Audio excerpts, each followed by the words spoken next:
அல்லாஹ்வினுடைய அளப்பெரும் கருணையினால் எனது வார்த்தைகளை துவங்குகிறேன். சலாத்தும் சலாமும் உயிருக்கும் உயிரான உயிரினும் மேலான இதயவேந்தர் பெருமானார் ஸல்லல்லாஹு அலைஹி வஸல்லம் அவர்கள் மீதும் அவர்களை பின்பற்றி வாழ்ந்த உத்தம சத்திய சஹாபாக்கள், தாபியீன்கள், தாபியீன்கள், நல்லவர்கள், குறிப்பாக அமர்ந்திருக்கக்கூடிய நம் அனைவர்கள் மீதும் என்றென்றும் நின்று நங்கட்டுமாக என்கிற பிரார்த்தனையோடு துவங்குகிறேன்.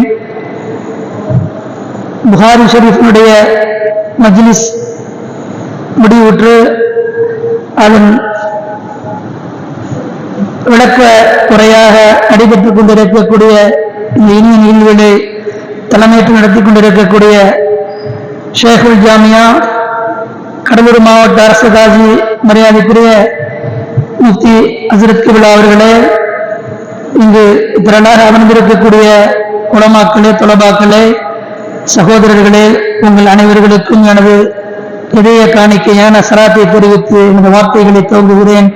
அஸ்ஸலாமு அலைக்கும் வரஹ்மத்துல்லாஹி வபரகாத்துஹு. புகாரி ஷரீஃபினுடைய மஜ்லிஸ் இந்த ஊருக்கு எத்தகைய பாக்கியத்தை நல்கிக் கொண்டிருக்கிறது என்பதை அந்த மஜ்லிஸிலே பங்கேற்றவர்களால், அந்த மஜ்லிஸை நடத்துபவர்களால் சொல்ல கேட்டிருக்கிறோம். அதை அனுபவபூர்வமாக உணர்ந்தும் வந்திருக்கிறோம். அப்படிப்பட்ட அந்த புனிதமிக்க மஜ்லிஸுடைய சிறப்பை கொண்டு அல்லாஹ் ரப்புல் ஆலமீன் நம் அனைவர்களுக்கும் பேரருள் புரிவான் என்று பிரார்த்தித்துக் கொள்கிறேன். இன்றைய தினம் வாசிக்கப்பட்ட ஹதீஸ்களினுடைய வரிசையிலே தொழுகையினுடைய சிறப்புகளை, அதனுடைய ஆதாபுகளை, அதை பேணி தொழ வேண்டியதனுடைய அவசியங்களை பற்றியெல்லாம் புகாரி ஷரீஃபிலே படித்திருக்கிறோம், படித்துக் கொண்டிருக்கிறோம். அல்லாஹ் ரப்புல் ஆலமீன் மனித இனத்தையும் ஜின் இனத்தையும் தன்னை வணங்குவதற்காகவே படைத்தேன் என்று சொல்லிக் காட்டுகிறான். அப்படிப்பட்ட அந்த வணக்க வழிபாட்டிலே நாம் எப்படி இருக்கிறோம், எப்படி இருக்க வேண்டும் என்பதை பெருமானார் ஸல்லல்லாஹு அலைஹி வஸல்லம் அவர்கள் நமக்கு சொல்லித் தந்திருக்கிறார்கள் என்பதை சற்று மனதிலே ஏந்தி, அதன் பிரகாரம் தான் இந்த சமூகம் தொழுகையை பேணி தொழுகிறதா என்பதையும் நாம் கட்டாயம் உணர வேண்டிய சூழ்நிலையில் இருக்கிறோம். இஸ்லாத்தினுடைய முதல் கடமையாக இருக்கக்கூடிய திருக்குலுமாவிற்கு அடுத்து தொழுகை, அந்த தொழுகை மனிதனுடைய பிறப்பிலே சிறுபிராயத்திற்கு இறுதியிலே சிறுவர்களாகவும் சிறுமிகளாகவும் இருக்கக்கூடிய காலகட்டத்திலேயே அதை தொழ வேண்டும் என்று ஏவ சொல்லி இருக்கிறார்கள். 10 வயதாகிவிட்டால் தொழச் சொல்லி வலியுறுத்த சொல்லி இருக்கிறார்கள். தேவைப்பட்டால் அவர்களை தண்டிக்கவும் பெருமானார் ஸல்லல்லாஹு அலைஹி வஸல்லம் அவர்கள் நமக்கு சொல்லித் தந்திருக்கிறார்கள். அப்பொழுது ஆரம்பிக்கக்கூடிய அந்த சலாத் என்று சொல்லக்கூடிய தொழுகை மனிதனுடைய இறுதி பயணம் வரை அவனோடு இருக்கிறது. அவனுக்கு விதிக்கப்பட்ட கடமைகளிலேயே முதன்மையான கடமையாக அந்த தொழுகை தான் விளங்கிக் கொண்டிருக்கிறது. ஒரு மனிதன் மரணிக்கும் பொழுதுதான் அவனிலிருந்து அந்த தொழுகை துண்டிக்கப்படுகிறது. பயணத்தில் இருக்கும் பொழுதும் சரி, நோய்வாய்ப்பட்டிருக்கும் பொழுதும் சரி, மரண தருவாயில் இருக்கும் பொழுதும் சரி, அவன் மீது தொழுகை கட்டாய கடமையாக இருக்கின்றது. உலகத்திலே எத்தனையோ சமூகங்கள் வாழ்ந்து கொண்டிருக்கின்றன. அந்த சமூகங்களுக்கும் தீனுல் இஸ்லாத்தை பின்பற்றக்கூடிய இஸ்லாமிய சமூகத்திற்கும் இருக்கக்கூடிய வித்தியாசம் என்னவென்று சொன்னால் தொழுகைதான். அந்த தொழுகையை சரிவர பேணித் தொழுவதில் தான் வெற்றி இருக்கிறது என்பதை நாம் படித்திருக்கிறோம், கேட்டிருக்கிறோம்.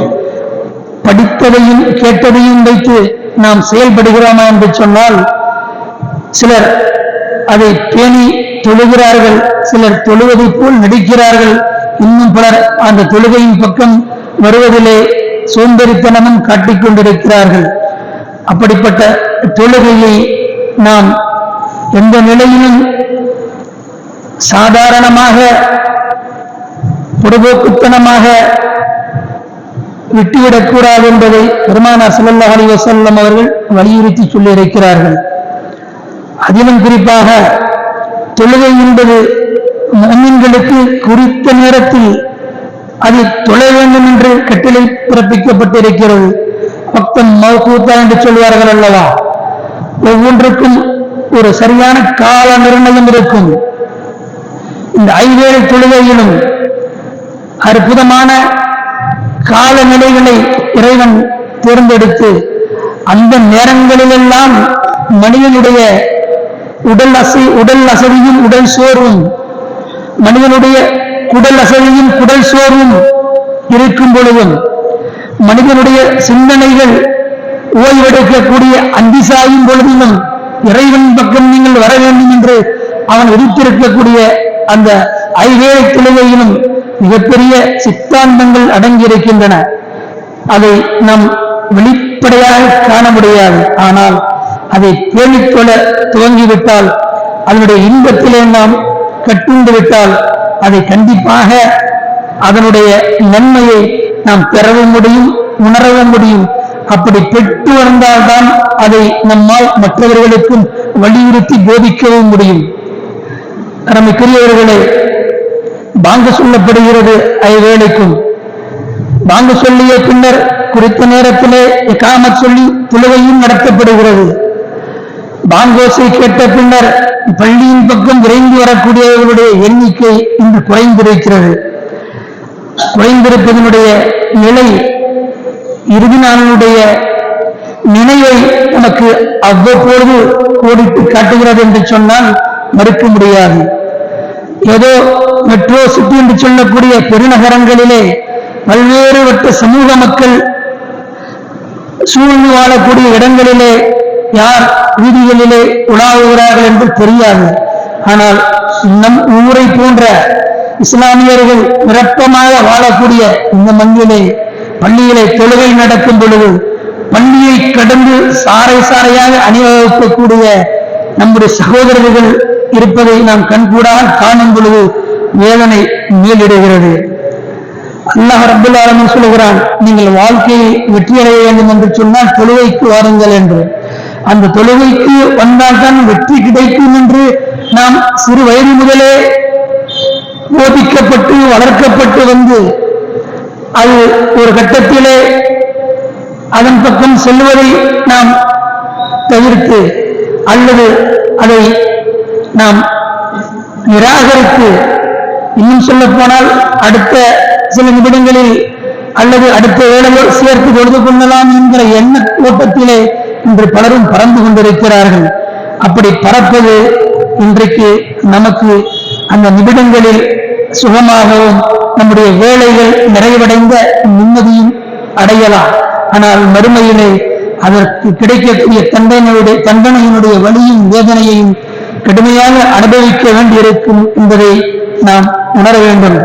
அருமையான பெருமக்களே, தொழுகை என்று வந்துவிட்டால் தொழுகையிலே ஃபர்து தொழுகை மட்டும்தான் கடமை என்று சிலர் கருதிக்கொண்டு அந்த நேரத்திற்கு வந்து ஃபர்லை முடித்துவிட்டு திரும்பக்கூடிய சூழலையும் பார்க்கிறோம். பெருமானார் ஸல்லல்லாஹு அலைஹி வஸல்லம் அவர்கள் காட்டித் தந்த சுன்னத்தான தொழுகைகள், நஃபீலான தொழுகைகள், வாஜிபான தொழுகைகளையும் நாம் தொழ வேண்டும். அது தொழுவதற்கு குறித்த நேரம் நமக்கு கிடைக்கவில்லை என்று நாம் உட்பட பறந்து கொண்டிருக்கிறோம். ஆனால் நம்முடைய வாழ்க்கையினுடைய இறுதி பயணத்தை நோக்கி செல்லக்கூடிய நமக்கு இறுதி பயணத்திற்கு பின்னால் நாம் சேர்த்து வைக்கக்கூடிய ஒரே சம்பாத்தியம் தொழுகையும் நல்லமல்களும் தான்.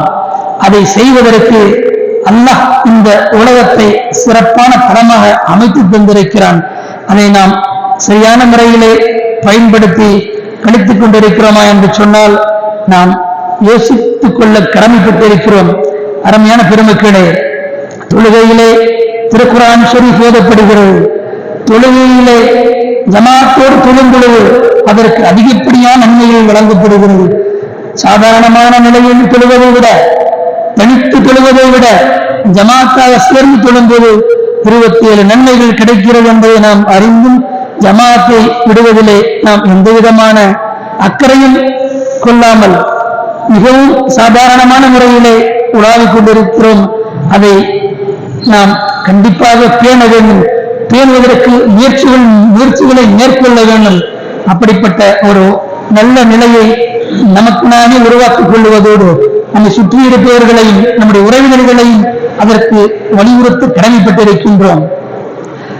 சுன்னத்தான தொழுகையிலே பெருமானார் ஸல்லல்லாஹு அலைஹி வஸல்லம் அவர்கள் எப்பொழுதும் ஃபஜ்ர் தொழுகைக்கு பள்ளிக்கு வரும் பொழுது சுன்னத்தான தொழுகையை, ஃபஜ்ருடைய சுன்னத்தை என்னுடைய வீட்டிலே தொழுது விட்டு வருவதை வளமையாக வைத்திருந்தார்கள்.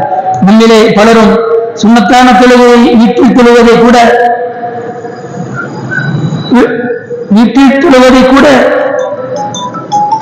ஏற்றுக்கொள்ளாமல் இருக்கலாம். பள்ளியிலிருந்து தொழுவது ஒரு புறம் இருந்தாலும் இமாம் ஜமாத் முடியக்கூடிய தருவாயிலே வந்து இமாம் ஜமாத் நடந்து கொண்டிருக்கும் பொழுதே சுன்னத்தையும் தொழுது அதன் பின்னர் ஜமாத்தோடு இணைவதை நாம் ஒரு காலம் ஏற்றுக்கொள்ள முடியாது. முதல் ரக்காயத்திலே நாம் ஃபர்லான தொழுகையை நிலைநிறுத்தப்பட்டு விட்டால், நாம் பள்ளியில் நுழைந்த பொழுது இமாம் ஜமாத்தாக நின்று விட்டால் நம்முடைய நோக்கம் ஃபர்லான தொழுகையை நிறைவேற்றுவதில் மட்டும்தான் இருக்க வேண்டும்.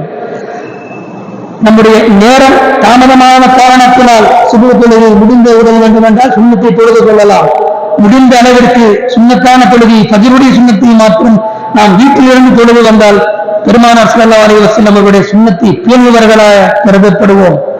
அதே போல் தொழுகை நடந்து கொண்டிருக்கக்கூடிய சூழ்நிலையிலே ஒழு செய்யக்கூடியவர்கள் அவுதிலும் சரி வைப்புகளிலும் வேக வேகமாக ஒழு செய்துவிட்டு சப்பிலே இமாம் ஜமாத் முடிந்து விடுமோ அல்லது இமாம் இந்த ரக்காத்தை நிறைவு செய்து ஒரு கூவிலிருந்து இழந்து விடுவாரோ என்ற ஒரு அவசரத்திலே ஓடோடி சென்று தொழுகையில இணைவதை பெருமானார் ஸல்லல்லாஹு அலைஹி வஸல்லம் அவர்கள் கண்டித்திருக்கிறார்கள். எப்படி என்று சொன்னால் பெருமானார் ஸல்லல்லாஹு அலைஹி வஸல்லம் அவர்கள் தர வைத்துக் கொண்டிருக்கும் பொழுது சடசடவென்ற தண்ணீர் சத்தம் வேகமாக இறைவதை அவர்கள் உணர்ந்து தொழுகையை முடிந்த பின்னர் கேட்கிறார்கள், இப்படி ஒரு சத்தம் கேட்பது ஏன் இப்படி சத்தம் வந்தது என்று சொன்ன பொழுது, யா ரசூலல்லாஹ், ஜமாத் தொழுகை முடிந்துவிடும் என்கிற அவசரத்திலே ஜமாத்தோடு இணைய வேண்டும் என்பதற்காக நாங்கள் வேகமாக வந்து உங்களோடு இணைந்தோம், அதனால் தான் அந்த சத்தம் என்று சொன்ன பொழுது பெருமானார் ஸல்லல்லாஹு அலைஹி வஸல்லம் அவர்கள் சொன்னார்கள், அப்படி நீங்கள் செய்யக்கூடாது, செய்ய வேண்டாம். உங்களுடைய தொழுகை எப்பொழுது இமாம் ஜமாத்தோடு கிடைக்கிறதோ அதிலிருந்து தொழுது கொள்ளுங்கள். அதன் பிறகு மீதமுள்ளதை பூர்த்தி செய்து கொள்ளுங்கள். ஆனால் அவசரமாக நீங்கள் அப்படிப்பட்ட ஒரு சூழலிலே வேகமாக வந்து இமாம் ஜமாத்தோடு வந்து இணைவதை நீங்கள் வளமையாக கொள்ள வேண்டாம் என்று அறிவுறுத்தி இருக்கிறார்கள். அதை நம் ஊர் மக்கள் எல்லா மஹல்லாவிலும் அந்த நிலை இன்று நாம் கண்கூடாக கண்டு கொண்டிருக்கிறோம். அது தவிர்க்கப்பட வேண்டும். அத்தோடு இன்னொரு செய்தியை சொல்ல வேண்டிய அவசியம் ஏற்பட்டிருக்கிறது. தொழுகையிலே இமாம் ஜமாத் முடிந்த பிறகு அல்லது ஜமாத் முடிந்த பின்னர் தாமதமாக வந்தவர்கள் மீதமுள்ள ரக்காத்துகளை தொழக்கூடிய சூழ்நிலையிலே குறுக்கும் நெடுக்குமாக நடமாடக்கூடிய காட்சிகளையும் பார்க்கிறோம். அல்லது தனியாக சுன்னத்தையோ பரலையோ தொழக்கூடியவர்களுக்கு முன்னால் எந்த ஒரு சுத்ராவும் இல்லாமல் தொழுகிறார்கள். அதை நாம் வலியுறுத்த வேண்டும். தொழுகையாளிகளுக்கு தொழுகை எப்படி முக்கியமோ தொழும்போது நமக்கு முன்னால் ஒரு சுத்ரா இருக்க வேண்டும். சுத்ரா என்று சொன்னால் ஒரு தூணோ அல்லது உயரமான ஒரு மறைப்போ கட்டையோ இருந்தால் இதை நோக்கி நாம் தொழ வேண்டும். அப்படி தொழுவதை பெருமானார் ஸல்லல்லாஹு அலைஹி வஸல்லம் அவர்கள் வலியுறுத்தி இருக்கிறார்கள். ஏனென்று சொன்னால் அங்கு மனிதர்கள் நடமாட்டத்திலே சைத்தான் தொழுகைக்கு முன்னால் குறுக்கிடுகிறார். இன்று பல பள்ளிகளில் நாம் காணுகிறோம். தொழுது கொண்டிருக்கும் பொழுது ஒரு சிலர் வெளியேறக்கூடிய சூழல் வந்தால் நேராக அவர்கள் குறுக்கே செல்லாமல் சற்று தூரம் போய் யூட்டன் எடுத்துட்டு வருவாங்க. அதுவும் பாவம் தான். நம்முடைய ஜமாஅத் உலமா சபையினுடைய ஏற்பாட்டில் நடக்கக்கூடிய புகாரி மஜ்லிஸிலே ஜமாஅத் உலமா சபையினுடைய ஆலிம் பெருமக்கள் எல்லா மஹல்லாக்களுக்கும் எல்லா மஹல்லாவுடைய முத்தோழிகளுக்கும் நீங்கள் ஒரு அறிவுரையை கூற வேண்டும். இன்று சென்னை போன்ற மாநகரங்களில் எல்லாம் அரபு நாடுகளில் எடுக்கக்கூடிய சுத்ரா என்று சொல்லக்கூடிய சிறிய கட்டைகள் செய்து வைத்திருக்கிறார்கள், 10, 20 என்று. தேவைப்படுபவர்கள் அதை வைத்துக் கொள்ள வேண்டும். இல்லை என்று சொன்னால் சொல்லக்கூடியதை கண்டால் நாம் அதை அவர்களுக்கு முன்னால் எடுத்து வைக்க வேண்டும். இதனால் நமக்கு நன்மை கிடைக்கிறது.